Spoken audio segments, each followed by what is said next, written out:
ఎక్కువ హుషారు కానీ చాలా బాగుండేవాడు అబ్బాయి. ఇంట్లో పనులన్నీ మీకు సాయంగా ఉంటాయి? అవునండి, వాడే చేసేవాడు అండి. ఇంట్లో ఎవరు ముట్టుకునేవాడు కాదు, మా నాగబాబు అస్సలు ముట్టుకునేవాడు కాదు.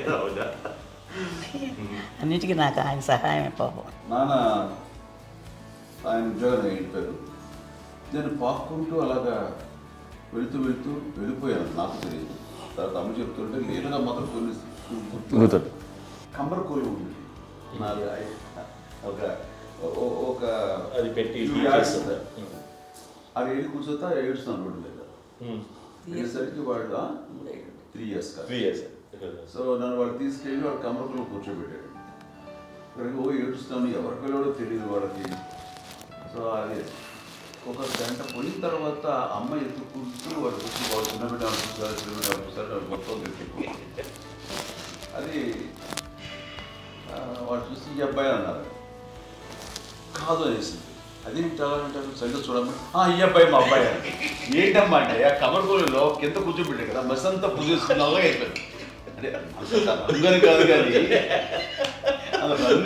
కానీ ఆ కమర్గోలులో కూర్చోబెట్టడానికి ఆ మసిగిస్తూ ఇంకా నల్లగా అయిపోయింది. అంత నలుపుడేసరి నా బిడ్డ కాదని అమ్మ వెళ్ళిపోబోతుంది, మళ్ళీ డౌట్ వచ్చి ఆగింది. అది ఆవు నేను నా బిడ్డని తీసుకెళ్ళింది. అప్పుడు చేసాడు కాడీస్ కట్టిందో డౌట్ నాకు.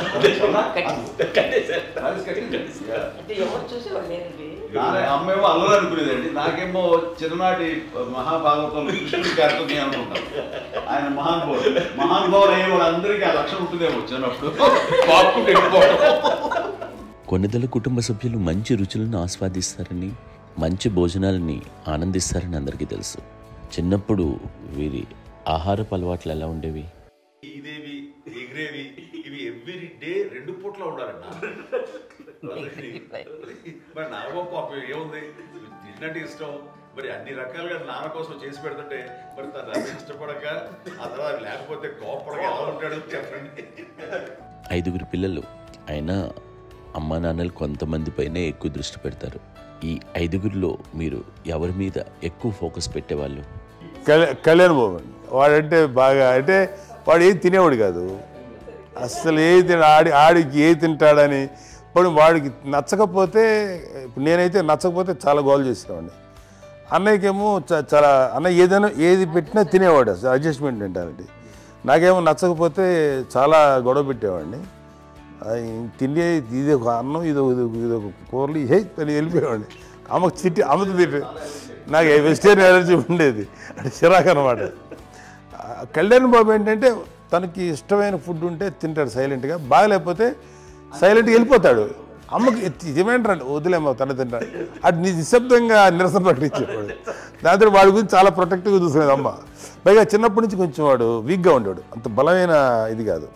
దాని తర్వాత కొంచెం అందుకని అమ్మ వాడిని స్పెషల్గా చూసుకునేది. వాడు స్పెషల్ కిడ్ అయ్యాడు ఇంట్లో. మీ అమ్మగారు మీ అక్క చెల్లెళ్ళకి ఇచ్చిన సలహా ఏంటి? అంటే ఇండిపెండెంట్గా ఉండడం కదా అమ్మ, ఎవరిని డిపెండ్ అవ్వద్దు, మీ పిల్లలు నువ్వే జాగ్రత్తగా నేర్చుకో, ఎవరినైనా చేయకు, డిపెండెంట్గా పెట్టద్దు అని ఆవిడ మాకు బాగా ఎక్కువ చెప్తుండేది. నాకు కొంచెం టఫ్ టైమ్స్లో కూడా ఆమె నీ పాటు నువ్వే ఉండాలి, ఎవరి దగ్గర ఉండదు, ఎవరింట్లో ఉండదు, మా దగ్గర కూడా ఉండదు, నీ ఇద్దరు కిలోమీటర్లు నువ్వే ఉండాలి. అది కష్టం కదండి అట్లా చెప్పడం. చెప్పారు చాలా తక్కువ చెప్పారు, బట్ నాకు అదే ఇచ్చేది ధైర్యం. ఇండిపెండెంట్గా అట్లా ఒకరి దగ్గర ఉంటే నీ గౌరవం తగ్గిపోతుంది, ఎక్కడ ఉండదు. అది చాలా నాకు చాలా ఇన్స్పైరింగ్ ఉండేది అమ్మ మాటలు. అది ఇప్పుడు కూడా అది చాలా హ్యాపీగా అనిపిస్తుంది అని చెప్పింది. అంతే కదా, మనకి ఏదైనా రోగాలు వస్తే చేస్తున్నాం దాన్ని బాధలు మనమే. బట్ తగ్గించేవాళ్ళు కన్సర్న్ చూపించే డాక్టర్స్ ఒట్టుకోలు కింద కింద ఉండొచ్చు, కానీ పోరాడాల్సింది మనమే.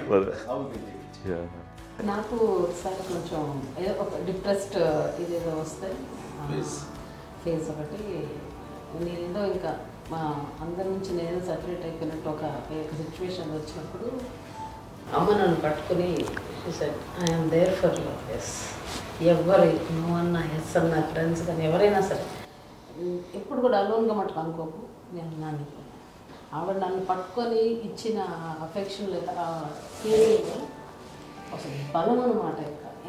ఏమన్నా చేయగలను నేను, పర్లేదు ఇంట్లో నాకు ఏదైనా సాధించగలను అన్న ఒక భరోసా తల్లి దగ్గర నుంచి రావడం అనేది నాకు ఎవరు అవసరం లేదనిపించింది. అంత స్ట్రాంగ్గా ఆవిడ support, very strong, very practical. అంత స్ట్రాంగ్ చేసింది నాన్న అని చెప్పండి. మా పిల్లల విషయంలో మేము కూడా మేబీ అంత స్ట్రాంగ్ కాదేమో, సెన్సిటివ్గా ఉంటాం, కానీ అమ్మ మాటలు చాలా స్ట్రాంగ్గా ఉండి మమ్మల్ని కఠినంగా ఇలాగే ఉండాల్సింది, ఇలా ఉండండి అప్పుడే మీరు నేర్చుకుంటారు. ఇక్కడ అమ్మ పాజిటివ్నెస్ గురించి ఇంకో మాట చెప్పాలి. అంటే తన బిడ్డలకే కాదు, ఈ రోజున మా రెండో పాప శ్రీజ కూడా తనకి లైఫ్ చిన్న డిస్టర్బెన్స్ వచ్చింది. ఆ టైంలో కూడా తను ఏముందంటే అప్పుడు నాన్న దగ్గరికి వెళ్ళాను, తను ఇచ్చిన భరోసా, తను ఇచ్చిన మాట వెళ్ళలేని ధైర్యం వచ్చింది నాతో. నాన్నమ్మ దగ్గర ఎప్పుడు కూర్చోస్తాడు అప్పుడే పాజిటివ్ ఫీలింగ్ వస్తుంది, అది నాతో షేర్ చేసుకుంటాను.